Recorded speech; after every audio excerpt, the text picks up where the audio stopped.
To start this meditation, think of a situation where you wanted or needed to tell someone something that you knew they're probably not going to like.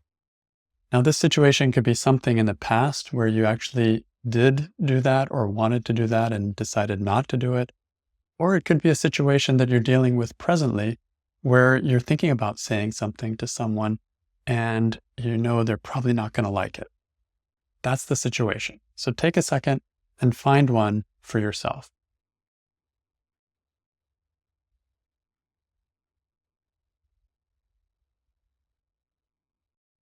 I'm going to use a situation from a few months ago where I decided to take a course that would interfere with my partner and I playing pickleball together. We play pickleball a couple times a week, and this course would interfere with that. I wouldn't be able to participate for about a month.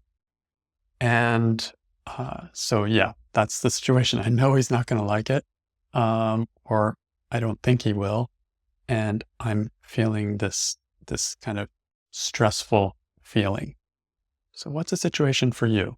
Could be something light like that. It could be something serious, like if you're breaking up with somebody as well.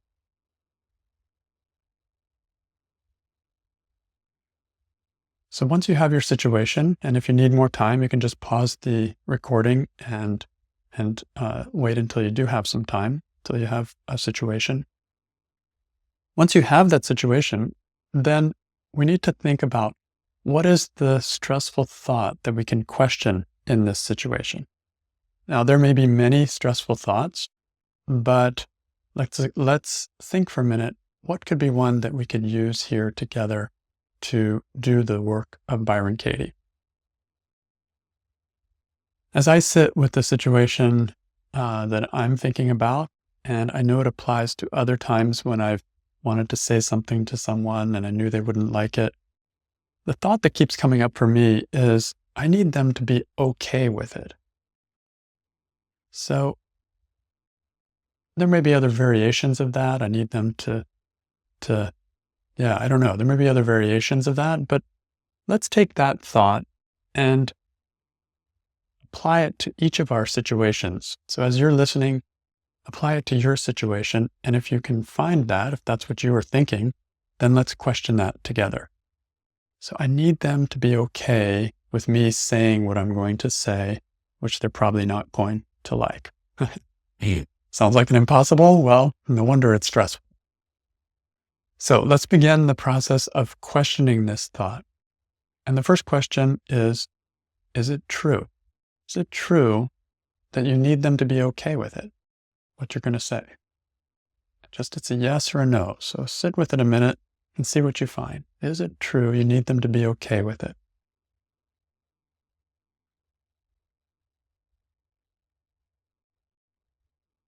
In this case, I'm going to say no, but it's a close call. I almost want to say yes. Hey. So if your answer is yes, then the next question is, can you absolutely know it's true that you need them to be okay with what you're going to say? Yes or no?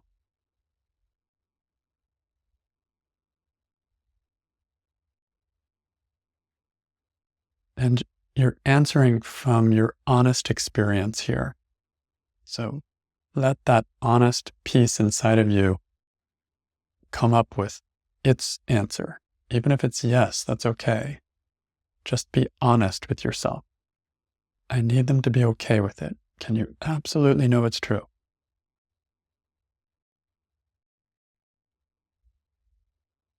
Okay, so no matter what your answer is, let's move on to question 3 of the work. How do you react? What happens when you think this thought that you need them to be okay with it? What happens to you when you're thinking about saying something that someone may not like?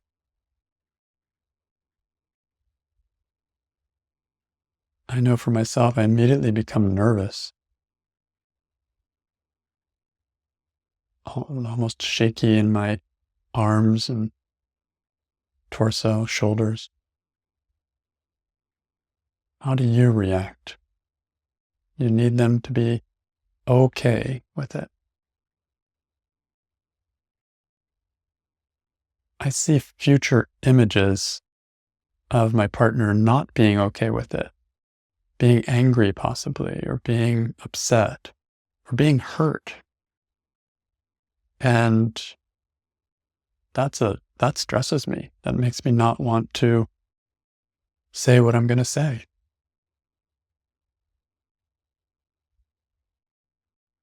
So how else do you react when you think you need them to be okay with it?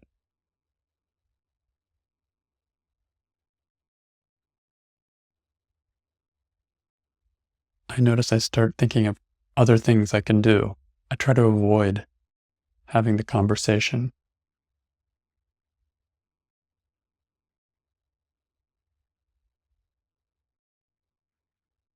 I need them to be okay with it. How do you treat yourself when you think this thought?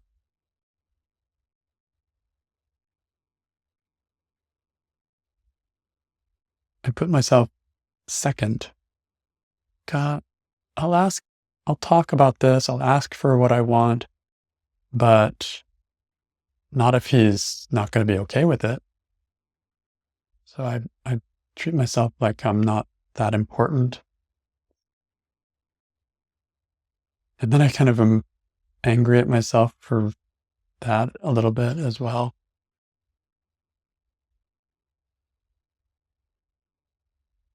Feel sorry for myself afterwards as well.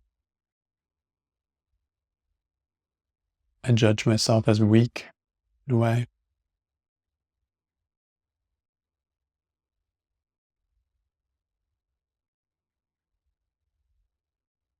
So this is a taste of how you react, and there may be more that you can find here. But let's go to the next question, question 4 of the work, which is, who would you be without the thought that you need them to be okay with it? You want to ask something, they're probably not going to like it. Who would you be without the thought you need them to be okay with it? It may take some awareness or presence or imagination to even be able to think this way, even be able to imagine what it would be like. Like, imagine you were yourself, but maybe a different version of yourself. Like another version of yourself shows up. Who would that version of you be if that version didn't have the thought, I need them to be okay with it?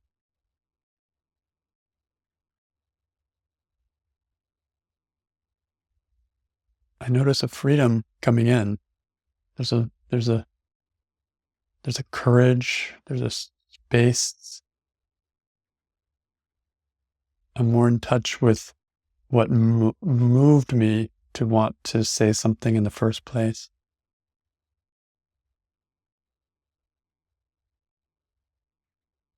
That's who I am without the thought. I need them to be okay with it. Doesn't mean I'm not empathetic. Just means that I'm not in their business. I'm here in my business. There's something important for me that I want to bring up.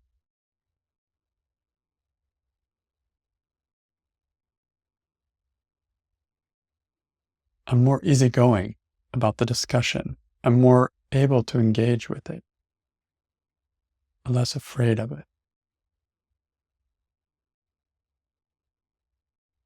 So I know this is a stretch, right? But this is what this question asks, or I should say invites all of us.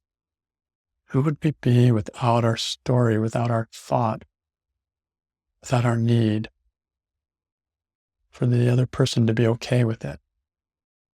I notice an independence. There's just an independence coming in. And it feels good, feels healthy.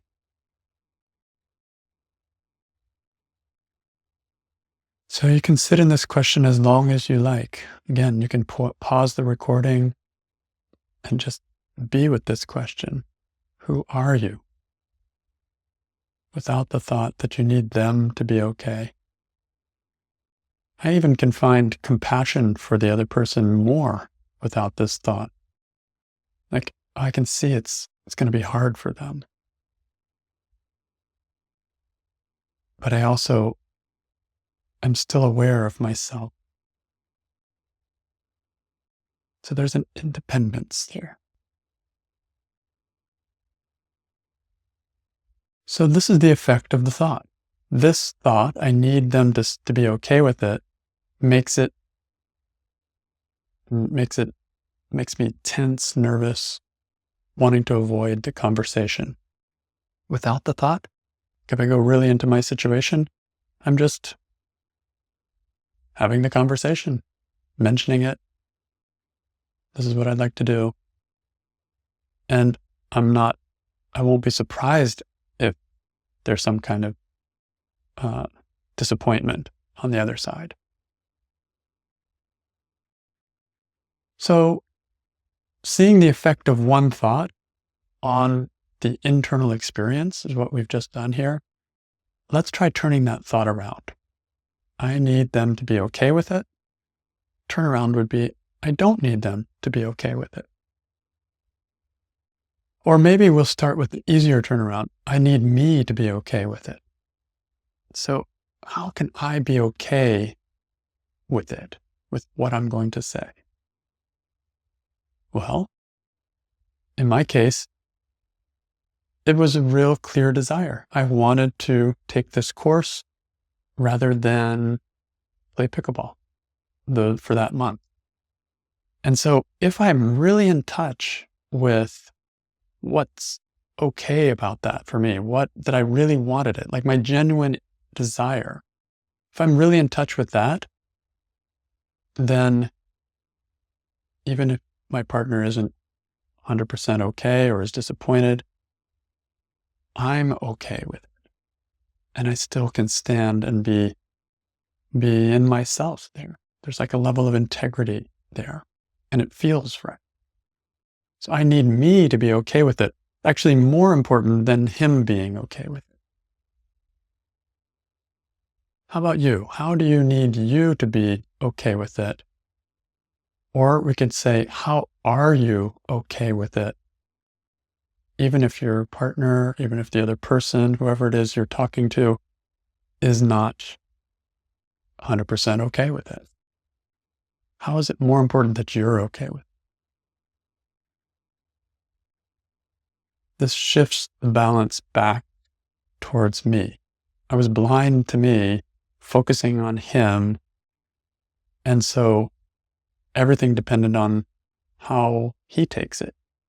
But this brings it back to me. Like, well, wait a minute. What would I like? What works for me? Now it's the beginning of a conversation between two people rather than just a one-sided relationship. Just whatever you like. Yes, I'll do whatever you want. So I need me to be okay. Okay with what's going on as well. So these turnarounds, they bring in a balance. They start to bring in, there's two sides to this. It's not just about him. It's also not just about me. But if I bring some of me in and also keep some of him in, there can be a conversation between two equals, and we'll see where it goes. So another turnaround, which we started with here, would be, I don't need him or them to be okay with it. How could this be as true for you? You don't need them to be okay with it. In reality, can you be okay? Are you okay, even if the other person is not? Can you handle it, even if they're not okay with it?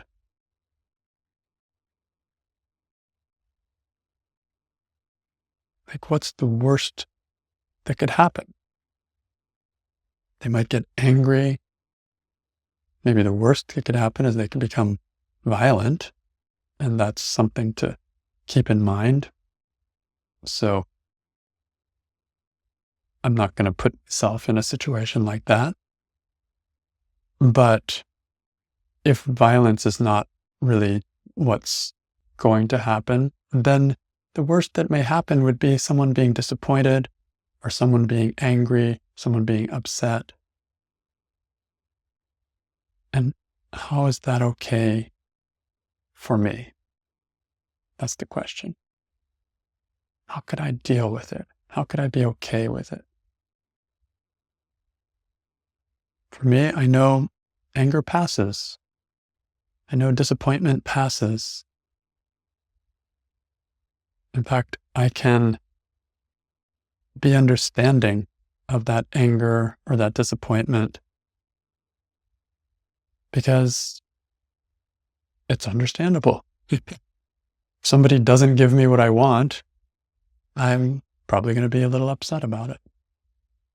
So it's human, like I'm seeing that as I'm looking at my partner. He likes to play pickleball with me. It's fun. It's one of our things we do together. And so, yeah, it's understandable that he would be upset. But I don't need him to be okay with it because I can find that understanding even if he has some kind of reaction. It's not the end of the world. And that gives me a little bit of space. So I don't need them to be okay with it. I saw something some time ago, some years ago, that kind of was an eye-opener for me, is that if somebody's completely okay with it, either they're just a saint and super mature, or they often don't understand what I was trying to say. I've had this happen so many times. I'm so good at sugarcoating what bad news I want to bring to somebody. In other words, something that I want to do that they don't. So good at sugarcoating it that they just take all the sugar off it, eat the sugar, and miss the message that I was trying to convey. I've had that happen a million times. So I don't need them to be okay with it because it means that they got the message. They understood it. And I would actually rather have them get the message, understand it, and be upset with it, and then the upset will eventually pass, than for them to think that nothing's changed and I'm so sweet about it and totally miss the point that I wanted to do something that they don't want to do. And then what happens then? I just end up folding and going along as if I had never asked for it. So I don't need them to be okay with it. In fact, I need them to not be okay with it in order for me to be sure that they got the message. Kind of like, you call on the radio and then the person has to answer back and let you know that they got your message. So this is a real turnaround. For me, it is. It's like, I don't need them to be okay with it. I need them to not be okay with it. And it's okay if they are upset. That's when my compassion can come forth. I'm not going to go and necessarily embrace them. They need their space. But at the same time, from where I stand, I can be loving and understanding.